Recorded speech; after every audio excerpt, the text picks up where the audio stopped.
ఆంధ్రప్రదేశ్ రాజకీయాల్లో గత కొంతకాలంగా కొనసాగుతున్న ఈవీఎంల వివాదం ఇప్పుడు అనూహ్య మలుపులు తిరిగింది. వైఎస్ఆర్ కాంగ్రెస్ పార్టీ అధినేత జగన్మోహన్ రెడ్డి ఈవీఎంల పనితీరుపై మరియు ఎన్నికల ప్రక్రియలో పారదర్శకతపై దాఖలు చేసిన పిటిషన్ సుప్రీంకోర్టులో విచారణకు రావడం తెలుగు రాష్ట్రాల్లో పెను సంచలనంగా మారింది. గత ఎన్నికల ఫలితాల అనంతరం ఈవీఎంల విశ్వసనీయతపై జగన్ లేవనెత్తిన సందేహాలు తొలుత రాజకీయ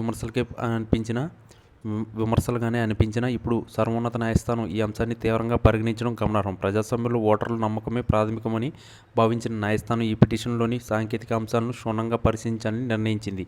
ప్రధానంగా ఓట్ల లెక్కింపు సమయంలో వీవీప్యాట్ల స్ట్రిప్లు 100% సరిపోల్చాలనే డిమాండ్ ఈ పిటిషన్లో కీలకమైంది. సాంకేతిక పరిజ్ఞానం ఎంత అభివృద్ధి చెందినప్పటికీ మానవ తప్పిదాలకు లేదా సాఫ్ట్వేర్ అవకతవకలకు అవకాశం ఉందనే వాదనలు జగన్ తరపు న్యాయవాదులు బలంగా వినిపిస్తున్నారు. ఈ విచారణ గెలుపు దిశగా సాగడం అంటే అది కేవలం ఒక పార్టీ విజయమో లేదా ఒక నాయకుడి పట్టుదలలో కాదు, అది ఎన్నికల వ్యవస్థలో రాబోయే పెను మార్పులకు సంకేతంగా నిలుస్తుంది. ఒకవేళ సుప్రీంకోర్టు ఈ పిటిషన్ ఆధారంగా ఎన్నికల కమిషన్కు కొత్త మార్గదర్శకాలు జారీ చేస్తే అది దేశవ్యాప్తంగా ఎన్నికల నిర్వహణ తీరునే మార్చేస్తుంది. జగన్ దాఖలు చేసిన ఈ పిటిషన్ సుప్రీంకోర్టులో విచారణకు స్వీకరించబడడం వెనుక బలమైన ఆధారాలు ఉన్నాయని రాజకీయ విశ్లేషకులు భావిస్తున్నారు. పోలింగ్ శాతం, నమోదైన తీరును మరియు లెక్కించిన ఓట్లకు మధ్య ఉన్న వ్యత్యాసాలను జగన్ బృందం న్యాయస్థానం దృష్టికి తీసుకెళ్లింది. ఈ పరిణామం అటు అధికార కూటమిలో కొంత ఆందోళన కలిగిస్తున్నప్పటికీ న్యాయం వైపు ఉన్నవారే గెలుస్తారని వైసీపీ శ్రేణులు ధీమా వ్యక్తం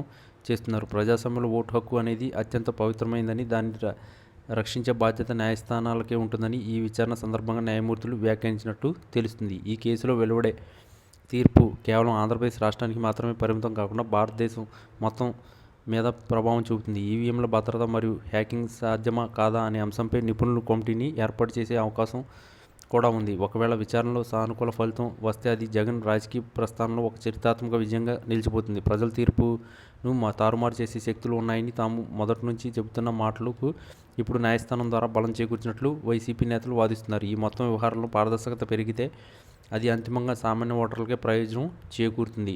సుప్రీంకోర్టులో ఈ పిటిషన్పై జరుగుతున్న వాదనలు వింటుంటే ఎన్నికల సంస్కరణ దిశగా దేశం మరో అడుగు వేస్తుందని స్పష్టమవుతుంది. సాంకేతికతను వాడుకోవడంలో తప్పు లేదు, కానీ అది ప్రజల నమ్మకాన్ని వమ్ము చేసేలా ఉండకూడదనే ఉద్దేశంతో ఈ సుదీర్ఘ పోరాటం సాగుతుంది. తదుపరి విచారణలో సుప్రీంకోర్టు ఎట్లాంటి ఆదేశాలు ఇస్తుందో మరియు ఎన్నికల కమిషన్ దీనిపై ఎలా స్పందిస్తుందో అనేది ఉత్కంఠత రేపుతుంది. జగన్ ఈ పిటిషన్ ద్వారా ఎన్నికల వ్యవస్థలోని లోపాలను ఎత్తి చూపడమే కాకుండా భవిష్యత్తు తరాలకు స్వచ్ఛమైన ఎన్నికల ప్రక్రియ అందించే ప్రయత్నం చేస్తుందని రాజకీయ నిపుణులు విశ్లేషిస్తున్నారు.